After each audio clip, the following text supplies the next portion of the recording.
젊은 시절에는 우정이 전부였다고 해도 과언이 아니었다. 그러나 영원할 것만 같았던 친구들이 지금은 아무도 남지 않았다. 마치 연기처럼 자취를 감추어 버렸다. 그들은 지금 어디서 무엇을 하고 있을까? 삶의 어느 순간에 한때 가까웠던 이들이 현재의 어떤 삶을 살고 있는지 궁금해지곤 합니다. 왜 어렸을 때는 그렇게 친했던 친구가 나이가 들어갈수록 점점 멀어지게 될까요? 또 나이가 들면 왜 우리는 새로운 인연을 맺기가 더 힘들어지는 걸까요? 사실 나이 들수록 친구들이 사라지는 것이 아니라 친구를 만날 필요성을 느끼지 않게 되는 것이라고 하는 게 맞겠습니다. 비록 오랜 기간 친분을 쌓아온 친구임에도 불구하고 시간이 흐르면서 연락하는 것 자체가 번거롭게 느껴지죠. 진정한 친구가 있다고 할지라도 그들이 당신만큼 관계를 소중히 생각하지 않을 수도 있습니다. 오늘은 최 씨의 사연을 통해 오래된 우정이 얼마나 쉽게 멀어질 수 있는지 알아보도록 하겠습니다. 젊었을 때는 친구들과 술 한잔 기울이면서 세상 이야기를 나누면 그저 행복했던 시절이 있었어요. 그렇게 시간이 흘러 이제는 50대가 넘어서니 어느새 진짜 친구가 몇 없다는 것을 실감하게 됩니다. 시간이 지나면서 변해가는 건 당연하지만 한편으로는 가슴 한구석이 씁쓸해집니다. 얼마 전에 겪은 일이 있는데 참 소중한 친구라고 생각했던 한 사람과의 관계에서 예상치 못한 일이 생겼습니다. 이삿짐을 풀다가 발견한 옛 추억이 담긴 사진 덕분이었죠. 옛날에 그 친구와 즐거웠던 기억이 새록새록 떠오르더군요. 그 친구에게 연락해서 오랜만에 만나기로 했습니다. 예전의 따뜻한 정을 다시 느낄 수 있으리라 생각했죠. 그날 카페에서 만났지만 친구의 첫 마디는 이번엔 너가 사는 아파트 근처에 투자할 만한 물건이 하나 올라왔는데 혹시 관심 없어? 였습니다. 처음엔 농담인 줄 알았죠. 하지만 대화가 계속되면서 점점 묘하게 투자 이야기와 내가 어떻게 도와줄 수 있을지만 묻는 거예요. 그때서야 뭔가 심상치 않다는 생각이 들기 시작했습니다. 우리 오랜만에 보는데 그동안 잘 지냈어? 하고 화제를 돌리니 친구는 그래, 잘 지냈어. 너는 어떻고? 하고는 금세 다시 투자 이야기로 되돌아가더군요. 그렇게 1시간쯤 대화하니 결국 그날 친구는 간절한 부탁을 하며 자기 사업에 좀 투자해달라고 이야기를 끌고 갔어요. 그리고 우리가 이렇게 오랜 친구인데 당연히 도와줄 거라고 나는 생각한다는 말까지 덧붙였습니다. 그 순간 저는 확실하게 깨달았죠. 이 친구는 더 이상 예전에 그 친구가 아니라는 것을요. 미안하다, 나 거기에 투자할 생각이 없어. 옛날처럼 그냥 너 이야기나 듣고 싶었는데 하고 말을 꺼냈는데 그 친구의 얼굴이 당황스러운 기색을 숨기지 못하더군요. 그날 이후로 그 친구와의 연락은 뜸해졌습니다. 서로 안 한 거죠. 생각해보니 저 역시 그 친구를 그리워하는 대신 가족과의 시간, 제가 좋아하는 취미생활에 더 집중하고 있었어요. 우정이라는 게 결국 시간과 상황에 따라 변하는 것임을 깨달은 순간이었습니다. 때론 누군가와 멀어진다는 것이 그저 자연스러운 이별일 수 있다는 걸 받아들이게 되더군요. 그래서 이제는 필요할 때만 연락하는 친구가 아닌 함께 있으면 편안하고 내 이야기를 경청해 줄 수 있는 사람들과 시간을 보내기로 했습니다. 나이가 들며 친구가 줄어드는 건 슬픈 일이지만 진정한 관계를 가꿀 기회로 받아들이기로 했죠. 지금은 제게 친구는 몇 되지 않습니다만 그 소수의 친구와의 관계는 더욱 깊고 의미 있게 이어가고 있다는 걸 느낍니다. 그것이 저희 더 이상 자라지 않는 우정의 나무를 소중히 여기고 가꾸는 방법이라고 생각하며 살아가고 있습니다. 세월이 흐르며 친구들과의 관계가 소원해지는 것은 피할 수 없는 자연스러운 과정입니다. 하지만 그 자연스러운 순리를 억지로 지키려고 애쓰다 보면 오히려 문제가 발생할 수도 있죠. 친구가 점점 줄어들어서 외로움을 많이 느끼는 사람들은 어떻게든 과거의 인연들을 계속 유지하려고 노력합니다. 정이 많고 사람을 좋아해서 그런 경우도 있습니다. 이것이 나쁜 것은 아니지만 굳이 모든 인연을 억지로 유지하려 애쓰는 것은 에너지, 시간 그리고 돈을 낭비하는 일일 수 있습니다.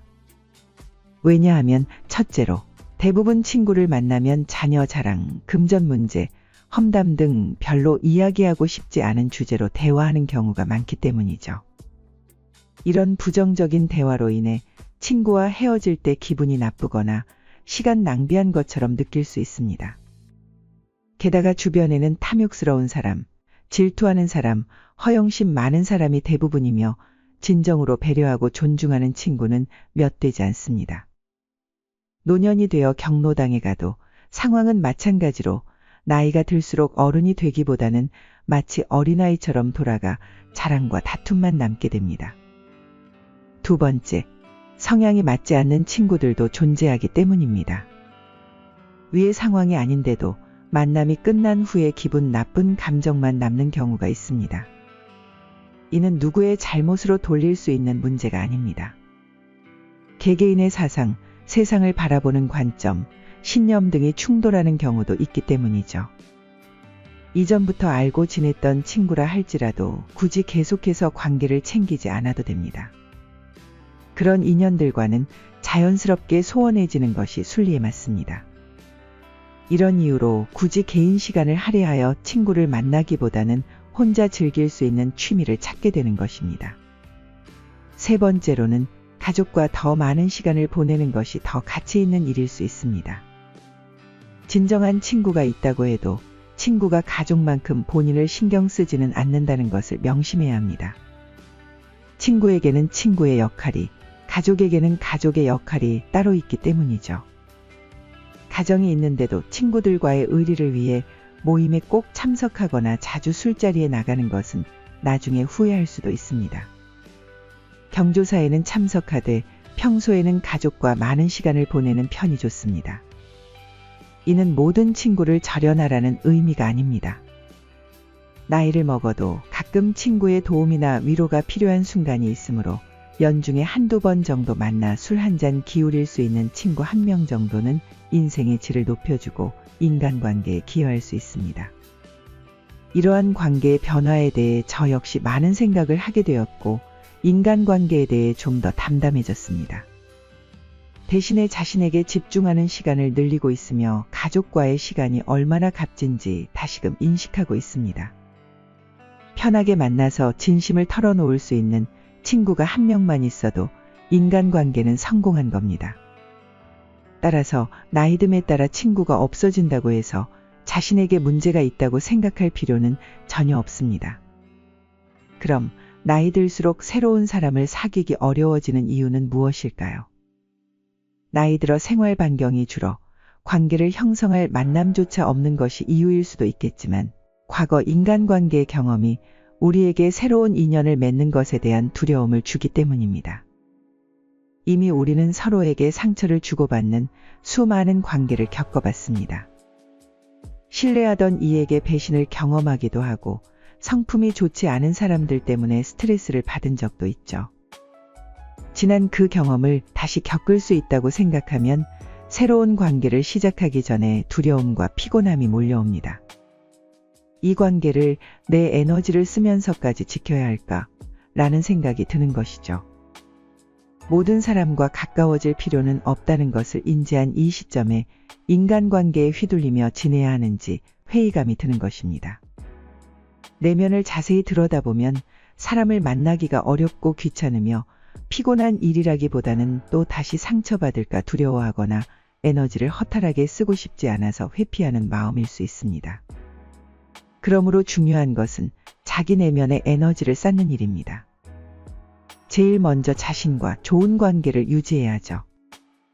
애쓰며 사는 나를 스스로 격려해주고 나와 잘 노는 시간을 가지면서 에너지를 모으는 것이 필요합니다. 자신과 잘 지내면 타인과의 관계에 지나친 기대와 의지를 내려놓게 됩니다. 이처럼 자기 자신과 좋은 관계를 가진 나이 들어도 혼자서 잘 지내는 사람들은 어떤 특징을 가지고 있을까요? 첫 번째, 할 일이 너무 많다고 느낀다. 그들은 미처 경험해 보지 못한 것들을 도전해 보고 싶어 하며 관심 있는 것들로 재밌게 지내야 할 것들이 넘쳐나서 외로움을 느낄 새가 없다고 말합니다. 이런 에너지 넘치는 삶의 태도는 주변 사람들에게도 긍정적인 인상을 주며 자연스레 이들에게 사람들이 모여듭니다. 배움을 통해 타인과의 교류가 증가하고 이에 따라 외로운 기분을 느낄 여지가 없어집니다. 자신에게 집중하면 할 것이 많이 보이는 법입니다. 혼자라도 의미 있는 삶을 즐기는 이들을 관찰하면 자신의 관심사에 몰두하고 있는 사람들이 많으며 이들은 일상이 재미있다고 입을 모아 말합니다. 특히 나이에 구애받지 않고 꿈을 갖고 있는 사람들은 활기찬 삶을 영위할 수 있습니다. 꿈은 설렘, 에너지, 호기심, 희망 등을 포함해 삶을 재미있게 만드는 요소입니다. 두 번째, 타인의 시선을 의식하지 않는다. 이는 단순히 남이야 나로 인해 정신적, 물질적 피해를 보든 말든 내가 하고 싶은 대로 한다는 의미는 절대 아닙니다. 이것은 외로움을 타인이 어떻게 판단할지 걱정하지 않고 타인의 평가를 신경 쓰지 않는 것을 말합니다. 이는 타인에게 피해를 주지 않으면서 자신을 압박하는 스트레스로부터 자유로워지는 것을 의미합니다. 이를 가능하게 하는 힘은 자신의 인생을 어떻게 충실하게 살 것인가를 생각하는 데서 찾을 수 있습니다. 인생이란 연극에서 주어진 배역을 어떻게 수행하는지가 중요하며 반드시 성공하거나 명성을 얻어야만 인생을 잘 산 것이 아닙니다. 다양한 환경에서 태어나 다양하게 살아가는 사람들이 있지만 각자의 삶을 소중히 여기고 충실히 사는 것이 진정한 인생의 성취라고 볼 수 있습니다. 주연이 아니라도 역할을 잘 수행하는 것이 멋진 삶인 것이죠. 이는 인생의 깊은 의미와 연결되며 인생의 성공은 타인과의 비교가 아니라 개인의 삶 안에서 결정되어야 합니다. 자신만의 삶을 잘 살아가는 것이 중요합니다. 나이가 들거나 친구가 적어도 즐겁게 잘 사는 사람들은 이런 사고방식을 품고 있습니다. 이 덕분에 주어진 환경과 삶에 대해 감사를 느끼고 결코 불행한 과거에 얽매이지 않습니다. 인생을 살아가며 스스로가 가장 중요하다는 것을 깨닫고 개인의 만족을 추구하는 삶을 그려나가게 됩니다. 지혜의 동행 구독자님 모두 인간관계로 인한 스트레스는 줄이고 행복한 인생 영위에 가셨으면 좋겠습니다. 다음번에 더 좋은 인생의 지혜 내용으로 찾아뵙겠습니다. 구독과 좋아요는 사랑입니다. 끝까지 시청해 주셔서 감사합니다.